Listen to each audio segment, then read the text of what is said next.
सुप्रभात, good morning. सीधा सौदा के आज के इस ट्यूसडे एडिशन में आप सबका स्वागत है। अगले आधे घंटे कोशिश होगी कुछ किसी न किसी वजह से इंटरेस्टिंग स्टॉक्स जो आज के सेशन के हो सकते हैं उन पे हम लोग चर्चा करें। थोड़े से वीरू आपको बदले बदले नजर आएंगे और टीम भी कल से आज थोड़ी सी बदली बदली रहेगी। पॉकेट स्क्वायर नहीं पहना?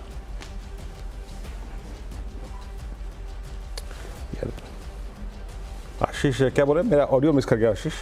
पॉकेट स्क्वायर नहीं पहना? लाल वाला? नहीं, हाँ मैंने बोल दिया आ जाएगा। मैं चिंता मत करिए, 9 बजे जब आपसे मुलाकात होगी, बात होगी तो ऑडियो ये डायरेक्टर साहब मेरा ऑडियो ठीक करिएगा, मैं वो पॉकेट स्क्वायर अरेंज कर लूँगा, कोई दिक्कत की बात नहीं आशीष। डन, ठीक है। रेड इसलिए कह रहा था कि आज नवरात्रि डे 6 रेड का कलर है। थोड़ा सा मूड अभी भी बिगड़ा ही हुआ है। हमारा अपना सरदर्द तो चल ही रहा था। हमारा सरदर्द कई लोग कह रहे थे चाइना फैक्टर के चलते हैं। तो आज के लिए फ्रेश क्यूज क्या है क्विकली बता देता हूँ। लाइए पिच, स्टेडियम, क्राउड, ग्राउंड दिखा दीजिए, वही सब चर्चा में आ जाएगा। चाइना ने हफ्ते भर की छुट्टी के बाद आज ट्रेड रिज्यूम करा। छुट्टी पे जा रहे थे, 8% मजबूती थी, सबको हॉट मनी वहीं चेज कर रहा है क्योंकि मोमेंटम सबको वहीं नजर आ रहा है। तो लीजिए, आज जब बाजार खुला है तो दिखेगा आपको एशिया के क्यूज में शंघाई फिर 7-8% मजबूत है। एक समय तो 10% खुलने के बाद उछाल के साथ ट्रेड कर रहा था। तो सरदर्द जस का तस बना हुआ है। मिडिल ईस्ट को लेकर वो अभी भी कंसर्न्स है। हालांकि अभी तक इजराइल का ऐसा कोई मीनिंगफुल एक्शन हुआ नहीं है, पर क्या है, उसकी सुगुगाहट, उसका डर वो हावी है और इसीलिए ब्रेंट के भाव $80 के ऊपर। अभी क्या है, 1-1.5 हफ्ते पहले अपन $70 के नीचे ब्रेंट देख रहे थे और कहां अब एक हफ्ते डाउन द लाइन $80 के ऊपर आज सुबह ब्रेंट ट्रेड कर रहा है। तो ब्रेंट अपने लिए बड़ा इंपॉर्टेंट है। ऊपर के लेवल्स पे सस्टेन करेगा तो अपनी अर्थव्यवस्था के लिए भी चैलेंजिंग हो जाता है। ये अपने लिए दूसरा तीसरा क्यों कह लीजिए मिडिल ईस्ट के बाद। एक और है, पिछले हफ्ते क्या हुआ था, जॉब्स रिपोर्ट बहुत गजब की आ गई थी, बहुत स्ट्रांग आई। अनएम्प्लॉयमेंट रेट भी रिड्यूस हुआ। तो उसके बाद से बट ऑब्वियस है, अब जब क्योंकि फेड ऑफिशियल की कमेंट्रीज आती चली जा रही हैं तो शायद बहुत एग्रेसिव रेट कट की जरूरत और ना पड़े 50 बेसिस पॉइंट्स के बाद। तो स्ट्रीट कुछ हद तक उसको भी फैक्टर इन कर रहा है। इसीलिए कल नैस्डैक वहां पे 1.25% गिर गया था। टेक हेवी जो है उसमें थोड़ा सा सेल ऑफ आ गया था। तो मूड ठंडा ही है, दिक्कत वाला ही है। ऐसा कोई सपोर्टिव क्यों नहीं हो, गिफ्ट निफ्टी दिखा ही रहा है अपना, खुलेंगे भी 0.5% दबाव के साथ। लेकिन वीरू, आज के सेशन के लिए क्या वॉच आउट करना है, कहां नजर रहेगी, क्या इंपॉर्टेंट स्तर हैं जिनको देखोगे आप निफ्टी पे? देखिए, गुड मॉर्निंग आशीष। देखिए, आपने एक तो राजनीतिक तड़का लगा दीजिए उसमें। क्रूड का आपने, अगर आप देखें, बात कही थी, यूएस का मार्केट का कल बिहेवियर हो गया। मेरे लिए सबसे बड़ा रिस्क है आशीष अभी भी एफआईएस की सेलिंग, जो कि हमने लास्ट मंडे को डिस्कस की थी। काफ़ी लॉन्ग थे, वो लॉन्ग्स रिड्यूस हो गए, कट हो गए, फर्दर शॉर्ट हुआ, 34,000 कॉन्ट्रैक्ट एफआई शॉर्ट हो गए। ये प्रेशर डालेगा अभी आशीष। अच्छा, रही बात आशीष, हमने शॉर्ट ओपन किया था इंडेक्स पे लगभग 25,600 की रेंज में, 650 की रेंज में, क्योंकि रीजनेबल शॉर्ट वहीं मिला था। शुक्रवार को 25,480 पे फिर शॉर्ट किया था, कल फिर शॉर्ट किया था। स्क्रीन जो कह रही है उसको ट्रेड करेंगे अभी, न तेजी न मंदी, जो स्क्रीन कह रही है वो ट्रेड करेंगे। सिंपल फंडा ये है आशीष, कॉल राइटर चाहे वो स्टॉक फ्यूचर्स पे हो या फिर इंडेक्स फ्यूचर्स पे हो या फिर इंडेक्स ऑप्शंस में, जब तक कॉल राइटर्स के जोन ओवरटेक नहीं हो रहा है, सेल करेंगे। और एक और चीज़ आशीष, अच्छा ट्रेड वही है जो डे में आप कवर कर लें, जैसे कि कल हमने शॉर्ट कवर किया, आज फिर कोशिश करेंगे। बट जिस दिन भी किसी स्टॉक फ्यूचर पे या फिर इंडेक्स फ्यूचर्स पे कॉल राइटर्स के जोन निकल जाए ऊपर की तरफ, चुपचाप अपने ट्रेड से बाहर निकल आए। मैं आपको एक कल एक चार्ट दिखाता हूँ। कल आप एस्टेल को देखिए, जो मेरी टीम का पहला प्लेयर था आशीष। कहने को एक फ्लैट क्लोज हुआ, लेकिन इंट्राडे में कितना स्ट्रॉन्ग डाउन स्विंग मिला, 30 से 35-40 रुपए का। तो प्ले ऐसे ही करना है, ड्यूरिंग द डे शॉर्ट को प्ले कीजिए, कॉल राइटर्स के जोन पर नजर रखिए। और सारे ट्रेड मेरे आज के ऑप्शन ट्रेड, ये फ्यूचर्स ट्रेड हैं आशीष। तो सिंपली फंडा ये है, इंट्राडे शॉर्ट करेंगे और कॉल राइटर्स के जोन अगर पार हो जाए तो शॉर्ट कवरिंग पे ध्यान देंगे आशीष। देखते हैं, ये इंपॉर्टेंट लेवल्स वीरू ने मेंशन कर दिए हैं। होंगे कंटिन्यूस सेशन में, वीरू अनुज दोनों होंगे। स्क्रीन ऑब्जर्व करके जैसे भी समीकरण बैठे होंगे वो आपके सामने हाईलाइट कर दिए जाएंगे। लेकिन इस समय सुबह जो स्टॉक्स रडार पे रखे जा सकते हैं, सारे समीकरण दिन के दौरान बदलते चले जाएंगे। कल देखा था आपने कितना वॉलेटाइल सेशन था, कल एक ब्यूटीफुल सेटअप था ग्लोबली, अगर हमें कुछ पिछले हफ्ते के पेन से दमखम दिखाना था, खुले अच्छा, उसके बाद सब बिगड़ गया। खैर आज देखते हैं, मैं कुछ स्टॉक हाईलाइट करूं डॉक्टर साहब, उसमें एक तो टाटा मोटर्स पहले रखिएगा स्क्रीन पे, ये लाल हरे के बीच में झूल रहा है, अब वो 1000 की नीचे जब से गया है तब से ये वीक हो गया है, खबर भी सपोर्टिव नहीं है। Q2 के अपडेट्स आए JLR के, रिटेल सेल्स 3% गिरी, प्रोडक्शन 7% गिरा, होल सेल्स 10% गिरी साल दर साल। ये कह रहे हैं कुछ इनपुट अवेलेबिलिटी को लेकर इश्यूज थे जो शायद चैलेंजेस सेकंड हाफ में खत्म होंगे, हालात पटरी पे आएंगे। अभी नंबर्स पर रिएक्शन देखते हैं, जब पटरी पे आएंगे तब की तब कर। कंपनी अच्छी लगती है मुझे, इसमें कोई शक नहीं है, जिस तरह से इसने अपना बिजनेस बढ़ाया है, सब कुछ करा है, लेकिन इस समय इस Q2 अपडेट पे रिएक्शन है, ग्लोबली मूड भी थोड़ा सा सॉम्बर सा है। लाल लेके चलते हैं टाटा मोटर्स को। भारत इलेक्ट्रॉनिक्स यानी कि BEL को रख तो ग्रीन रहा हूं, लेकिन डिफेंस अपनी चैलेंजेस देख रहा है, ये सब ध्यान रखिएगा, आए दिन गिरे चले जा रहे हैं। अच्छे होंगे लॉन्ग टर्म के लिहाज से, पर पहले इन्हें सेटल होने देना जरूरी है। पर खबर पे ग्रीन इसलिए कह रहा हूं क्योंकि कल शाम को इन्होंने अपडेट दिया कि 11 सितंबर से, मतलब एक महीना भी नहीं हुआ होगा, कह रहे हैं 500 करोड़ रुपए के और एडिशनल ऑर्डर्स हमने सिक्योर कर लिए। ठीक है भाई, आज वैसे नेवल एक्सरसाइजेज और इंडियन एयरफोर्स डे भी है, हालांकि उसका स्टॉक से कोई लेना देना नहीं है, BEL लेकिन ग्रीन रखते हैं। शोभा लिमिटेड को मैं लाल लेके चल रहा हूं। इनकी रिलीज अगर आप पढ़ेंगे तो असल में वो H1 की कहानी सुना रही है, Q2 की कहानी उतनी अच्छी है नहीं। Total area sold 9.29 lakh square feet, 9.25 lakh पकड़ लेते हैं।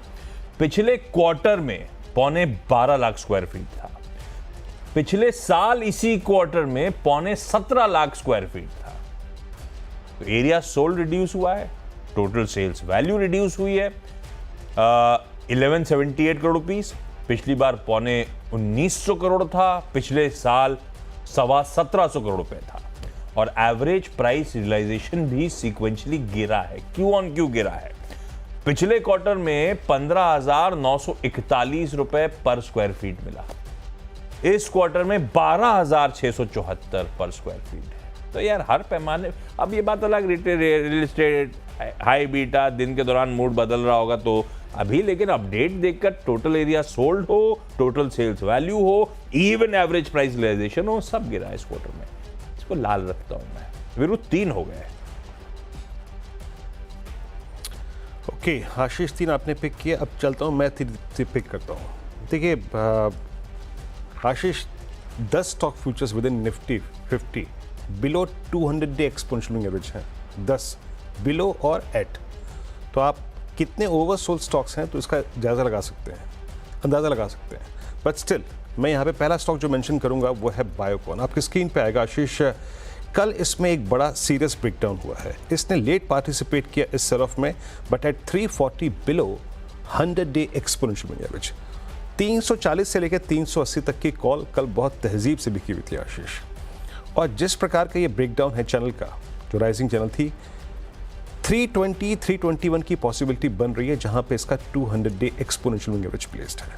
एक हो गया ये, जो बात मैं कह रहा हूं उस पर ध्यान दीजिएगा। 350 पहला कॉल राइटर्स का जोन है, अगर वो निकलना शुरू हो जाए तो नेगेटिव थॉट्स नहीं रहेंगे। ये सभी स्टॉक फ्यूचर्स पे अप्लाई होगा।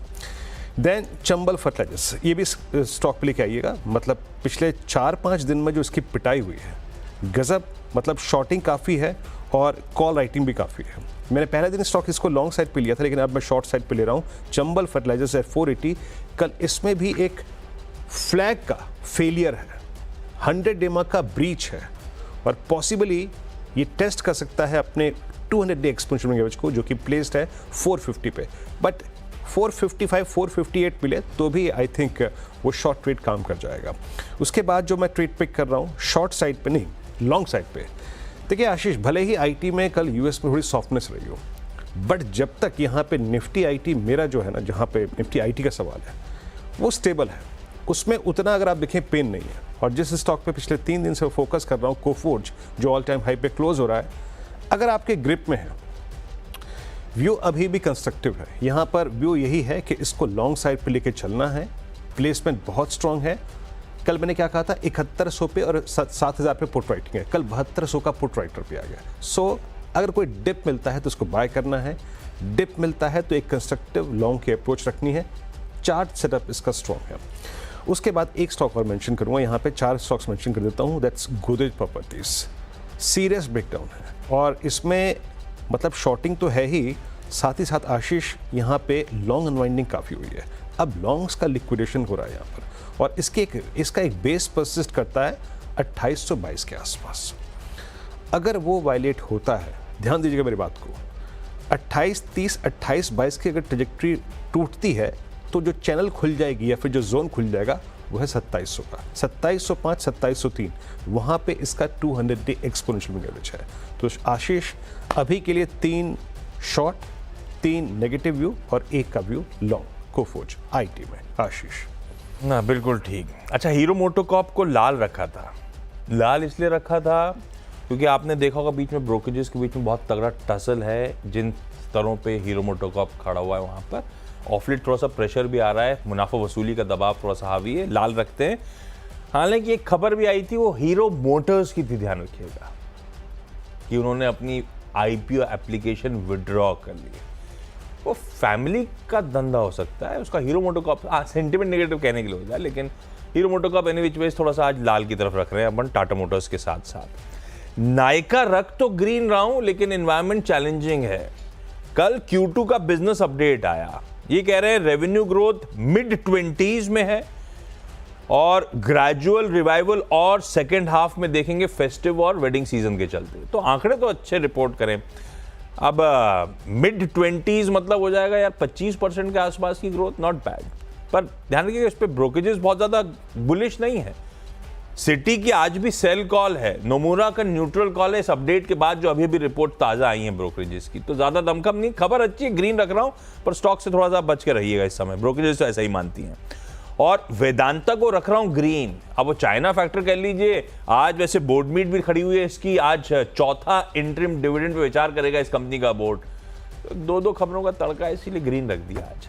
हो गए 6 अपने व्यू। अच्छा, मैं आशीष गोदरेज प्रॉपर्टीज़ के बाद मतलब आपके 6 से मैच करने के लिए 2 स्टॉक्स उतारूंगा। देखिए, आपने BL को लॉन्ग साइड पे लिया, लेकिन मुझे लग रहा है आशीष जो HL है ना, यहाँ पे सप्लाई बहुत है। कल भी मैंने इसको नेगेटिव साइड पे प्लेस किया था।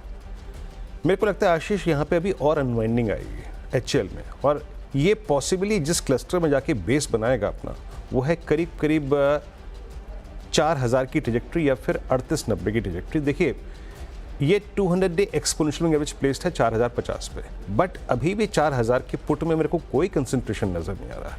यानी ये भी पॉइंट ये है कि अगर ये 42-20, 42-30 पार ना करे तो प्रेशर जो है उसको वो 200 डेमा या फिर उससे भी नीचे की ट्रेजेक्ट्री मिल जाए। फ्रेंकली स्पीकिंग समझ लीजिए, अगर 4200, 4250 के ऊपर चलना शुरू करे तो कोई नेगेटिव थॉट नहीं है, शॉर्ट कवरिंग आ सकती है, लेकिन अगर परसिस्ट करे वीकनेस तो टेस्ट करने जाएगा 4030 और माइट भी 3980। ये रेड साइड में प्लेस किया है मैंने। उसके बाद मैंने प्लेस कर रहा हूँ यहाँ पर एक स्टॉक और आपकी स्क्रीन पे, दैट IEX में एक इन्वर्टेड फ्लैग का कल ब्रेकआउट हुआ है। इन्वर्टेड फ्लैग का मतलब एक मंदी की पोजीशन जो है वो बन रही है इसमें, और कल 200 का जो पुट राइटर्स का जोन था और जहाँ पे आपका 100 day exponential moving average place था, वो भी क्रैक हो गया। 50 डे में तोड़ा, 200 के पुट राइटर के जोन को तोड़ दिया। तो पॉसिबली प्रोजेक्शन जो है वो 188, 191 की ट्रेजेक्ट्री का है। और अगर 203 के ऊपर चलना शुरू करे, याद रखिएगा बाजार ओवरसोल्ड है, स्टॉक्स ओवरसोल्ड हैं, बट अगर ये 203 की ट्रेजेक्ट्री ना पार करे तो स्विंग टुवर्ड्स 191, 190 जोन पॉसिबल है। उसके बाद मेंशन करूंगा इन्फोसिस।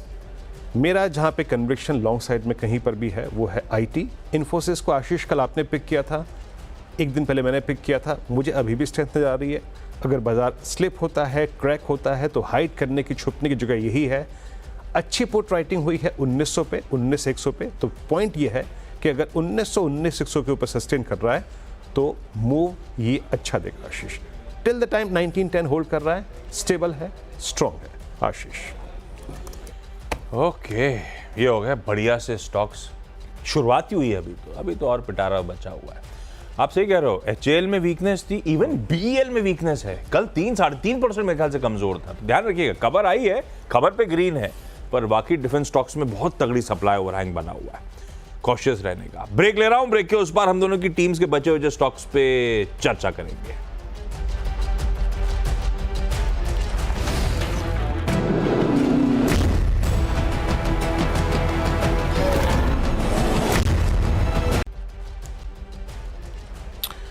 स्वागत है आप सभी का सीधा सौदा में। 7 खिलाड़ी हो चुके हैं, 3 खिलाड़ी और मार्क कर देते हैं। देखिए सिंपल फंडा है यहाँ पे। क्रूड में जो तेज़ी है ओवरनाइट, अब करीब 81 की ट्रेजेक्ट्री। पिडिलाइट, बर्जर को मैं दोनों काउंटर्स को नेगेटिव साइड पे प्लेस कर रहा हूँ। स्पेशली आपकी स्क्रीन पे जो इस वक्त पिडिलाइट आएगा, कल 50 डेमा की रेंज बहुत तहजीब से टूटी है, एक राइजिंग चैनल में ट्रेड कर रहा था, वो ब्रीच हो चुकी है। अगर 3150 ब्रीच होता है तो pressure towards 3130 looks possible Pidilite, और कॉल राइटिंग भी इसमें काफ़ी तहजीब से हुई है। उसके बाद बर्जर को भी यहीं रख देता हूँ, यहाँ पर ज़्यादा बात करने की ज़रूरत नहीं है, फैक्टर एक ही है। बर्जर क्लोज हुआ 567 पे, कल का लो exactly 100 day exponential moving average था। स्टैट्स जाके खोल के देख लीजिएगा, पूरा का पूरा 570 से लेकर 600 तक का जोन जो है dominated by call writers. Possibility क्या है? पॉसिबिलिटी है इसकी ड्रैग होने की 550 तक, जहाँ पे इसका 200 डे एक्सपोनेंशियल मूविंग एवरेज है। और मैं आखिरी स्टॉक जो यहाँ पे मेंशन करना चाहूँगा लार्ज कैप में, फ्रंट लाइन स्पेस में, सीमेंस स्पेस में, वो है अंबुजा सीमेंस 590। कल एक बड़ा ब्रेकडाउन हुआ है below 200 day exponential moving average, और अगर ये स्लिप करता है, याद रखिएगा 580 की ट्रेजेक्ट्री के नीचे, वो वीकली चार्ट्स को भी डैमेज कर देगा। और इन दैट केस प्रोजेक्शन है 560-565 का। आशीष 10 की टीम पूरी। आशीष बिल्कुल ठीक है। क्रूड रडार पे मेरे भी था, बर्जर मेरे पास भी था, लेकिन वीरू ने मेंशन कर रखा है तो मैं दूसरे के साथ चले जाऊंगा। खैर, पहला ONGC ग्रीन में रखा है, पर ध्यान रखिएगा ये क्यों नहीं चल रहा, इसका रीजन है अब आने वाला है फोर्टनाइटली रिव्यू। जितना क्रूड के दाम बढ़े हुए हैं उतना सरकार ऊपर की क्रीम ले जाएगी, इसीलिए स्टॉक उस तरह से रिएक्ट नहीं करता। लेकिन हाँ, पॉजिटिव है, कच्चा तेल किसी भी अपस्ट्रीम कंपनी के लिए बढ़ता कच्चा तेल पॉजिटिव है। अब ध्यान रखिए, मिडल ईस्ट की जो दिक्कतें हैं वो असल हैं, तभी इस तरह से कच्चा तेल रिएक्ट कर रहा है। वो क्राइसिस अभी भी है, वो डर है कि रीजन में, पूरे रीजन वाइड एक कुछ मामला और तूल ना पकड़ जाए। फाइटिंग तो इंटेंसिफाई हो ही चुकी है, और इजराइल ने कह रखा है, वो कसम काइब खा रखी है कि रिटेलिएट करेंगे हम लोग, और अभी भी हम अपने ऑप्शंस वे कर रहे हैं। तो क्रूड इसीलिए इस तरह से रिएक्ट कर रहा है, कंसर्न्स माउंट हो रही हैं उस रीजन की। इसी के साथ एक काम करिएगा, BPCL रखिएगा, उसको मैंने लाल मेंशन करा है, हालांकि ऑलरेडी OMC पिट रही हैं। आज राज्यों के इलेक्शंस का आउटकम आ रहा होगा, और एग्जिट पोल्स की तरफ ही रास्ता जा रहा होगा, तो और कंसर्न्स वे कर रहे होंगे शायद इन स्टॉक्स पे, बट ऑब्वियस रीजंस के चलते इसीलिए लाल रखा है।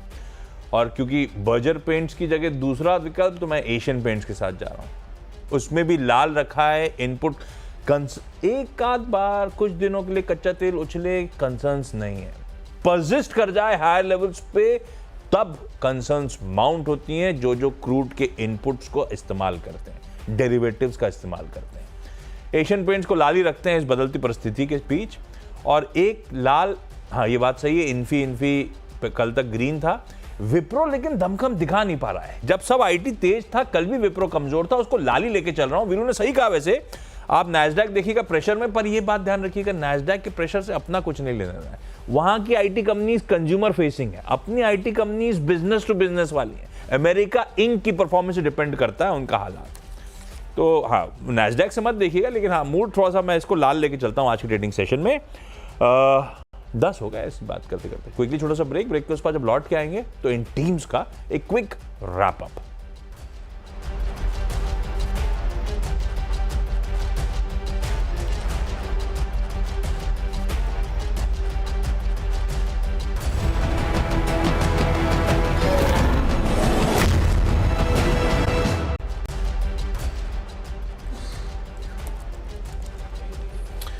स्वागत है आप सभी का सीधा सौदा में। आपके स्क्रीन पे अब मैं टीम्स लेके आऊँगा। फाइनली आपको कंक्लूड करता हूँ कि आज मेरे टीम्स में कौन कौन से खिलाड़ी शामिल किए हैं। प्रेशर है बाजार में, no doubt about that. Crude एक बड़ा फैक्टर है जिसको ड्राइव करेगा।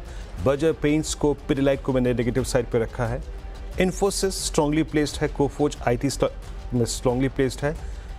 बायोकॉन चंबल में ब्रेकडाउन हुए हैं, दोनों ही स्टॉक्स में 100 डे एक्सपोनेंशियल रेंज टूटा है, फ्लैग टूटा है, उसके बाद मतलब फ्लैग पैटर्न का ब्रीच हुआ है। गोदरेज प्रॉपर्टीज 100 डे में ब्रीच हुआ है, heading towards 200 day exponential average. और एचएल में सॉफ्टनेस पहले से ही है, heading towards 200 day exponential average. और आईएक्स में भी एक इन्वर्टेड फ्लैग का ब्रेकडाउन, कॉल राइटर्स 200 पे हावी हैं। तो ये आज के लिए मैंने टीम्स जिसमें 2 ग्रीन और ऑलमोस्ट 8 रेड साइड पे। आशीष ओके, मेरी 10 की टीम आपकी स्क्रीन पर आएगी। बहुत वोलेटाइल सेशन के लिए ब्रेसअप करना है, तो सिर्फ नजर रखिएगा इन काउंटर्स में। हीरो मोटोकॉर्प टाटा मोटर्स लाल में रखा था, तो बीईएल, शोभा, नायका, वेदांता, ओएनजीसी ग्रीन में। विप्रो जब आईटी अच्छा कर रहा है तब भी ठंडा पड़ा हुआ था, तो लाल रखा था। तो बीपीसीएल, एशियन पेंट्स, ये ब्रेंट के चलते ओएनजीसी भी था हरे में और ये दोनों लाल में। 10-10 टीम्स पूरी।